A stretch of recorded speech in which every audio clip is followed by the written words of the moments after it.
I did. November 12th, I was the victim of a terrible assault by a homeless man. For years, people thought they had the whole story. They thought Pauley Perrette left NCIS because she was tired. Maybe she wanted a simpler life. Maybe she just felt like it was time. And CBS was more than happy to let people keep thinking that. But Pauley was never the type to stay quiet forever. And now at 56, she's finally saying out loud what millions of fans suspected all along. Not through a publicist. Not through a carefully worded press statement. But in her own words, on her own terms, with nothing left to lose. What she's confirmed changes the way you see everything, her exit, her silence, and the years that followed. Before we get to what she's finally admitting, you have to understand who Pauley Perrette actually is, because her story didn't start on a Hollywood soundstage. It started in New Orleans in 1969, in a family that never stayed in one place long enough to call anywhere home. Her father worked in the railroad industry, which meant the family was always moving. By the time she was a teenager, she had already lived in 14 different places. Most kids would crumble under that kind of instability. Pauley turned it into a superpower. She learned how to read people fast, how to adapt, how to walk into a brand new room and figure out exactly who everyone was before they figured her out. That skill, forged out of necessity, would later serve her better than any acting class ever could. She never planned on becoming an actress. That part always gets glossed over. What Pauley actually wanted was to work in criminology. She was drawn to the psychology of crime from a young age, fascinated not by the violence itself, but by the question underneath it. Why do people hurt others without ever feeling sorry about it? That question drove her through degrees in sociology, psychology, and criminology, and eventually to New York, where she was working toward a master's degree at John Jay College of Criminal Justice. While studying, she bartended in underground clubs, handed out flyers on roller skates, and cooked on dinner cruise boats just to pay her rent. She was surviving, not chasing fame. Acting wasn't the dream. It was the accident. When she finally got to Los Angeles in the 1990s, she had exactly $71 in her pocket. She crashed on friends' floors, took voiceover gigs for a dial-in song service, and walked dogs along Sunset Boulevard for $5 a day.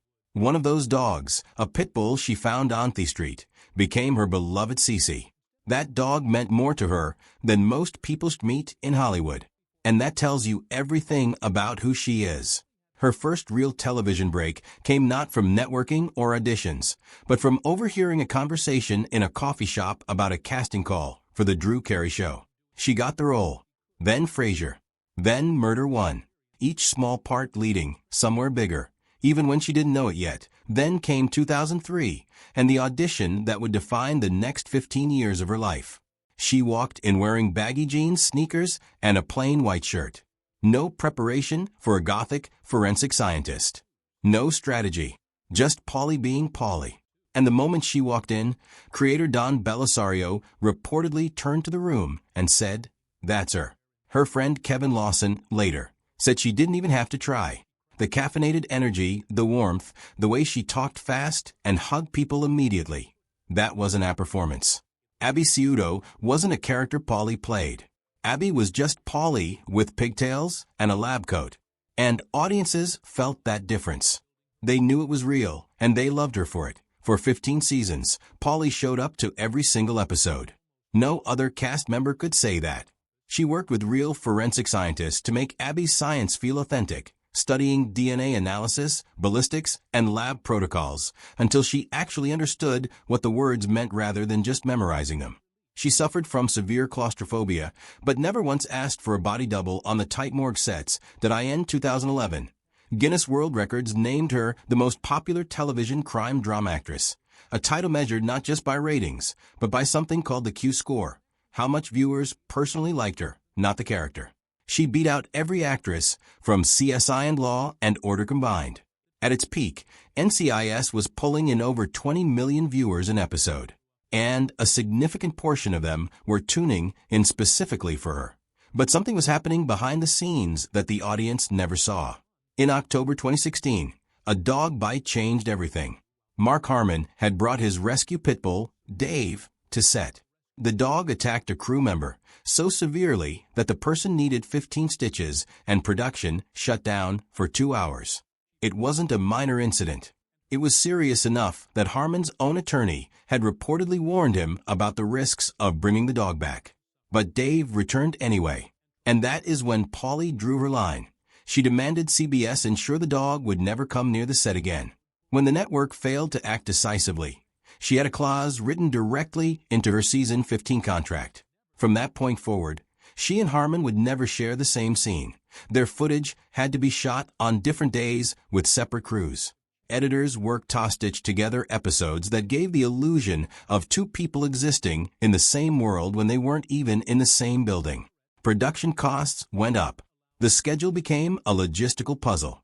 And not a single viewer at home had any idea. Then in June 2019, Pauley made it public. At 6 in the morning, she posted a tweet that crashed entertainment websites within hours. She said she was terrified of Harmon. She said she had nightmares about him attacking her. She posted photos of the crew member's injuries, the black eye and the stitches, and said she had fought as hard as she could to protect the people around her. She wrote that she had been physically assaulted for simply saying no. The internet exploded. Mark Harmon stayed completely silent. That silence, for many fans, said more than any denial could have. What most people didn't know at the time was that Pauley had already filed 3 separate safety complaints with CBS Human Resources before any of this went public. She hadn't just vented on social media. She had gone through every proper channel available to her.